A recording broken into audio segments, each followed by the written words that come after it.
Alright, so whenever you see an inverse problem like this, it's really just asking you to draw a triangle. So if you see tan inverse, replace it with a theta, because an inverse function is always asking you to find an angle inside of some triangle.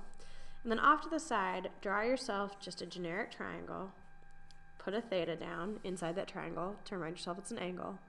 And now tangent, put a 1 to the 5, is opposite over adjacent, which means our opposite side is 5 and our adjacent side of this triangle is 1.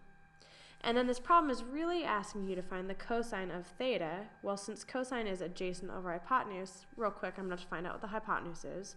So 1 squared plus 5 squared equals c squared. Let's see, 1 and 25 make 26. So the hypotenuse is the square root of 26. And that means that cosine of theta is the adjacent over the hypotenuse. And when I rationalize, I get root 26 over 26. And there's the answer to that guy. No calculator involved. I did that problem first because now let's look at a more complicated problem, day 5, number 36. On problem 36, we have the cosine of sine inverse of 3/5, and then minus cosine inverse of 3/5. So for this problem, sine inverse is going to be equal to one angle, and cosine inverse is going to be equal to another. So I'm going to call the first angle theta and this one phi. I'm going to draw myself a generic triangle. I'm going to label the angle theta, and since sine is the opposite over hypotenuse, I know I have 3 over 5 here. And by the way, I recognize this is a 3, 4, 5 right triangle, so I'm going to put the 4 there. Now I'm going to draw myself another generic triangle.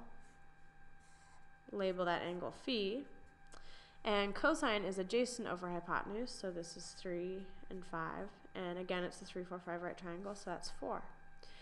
Now when I do this, since sine inverse equals theta and cosine inverse equals phi, I'm going to rewrite the problem as cosine of theta minus phi. Okay. When I do this, it's a subtraction formula, which I know is cosine theta cosine phi plus sine theta sine phi. So I'm now going to use my triangles to substitute back in, just like I did in problem number 35.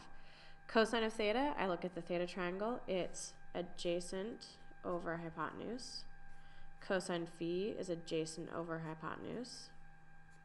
Sine theta is opposite over hypotenuse, and sine phi is opposite over hypotenuse. So now I get, let's see, 12 over 25 plus 12 over 25 equals 24 over 25.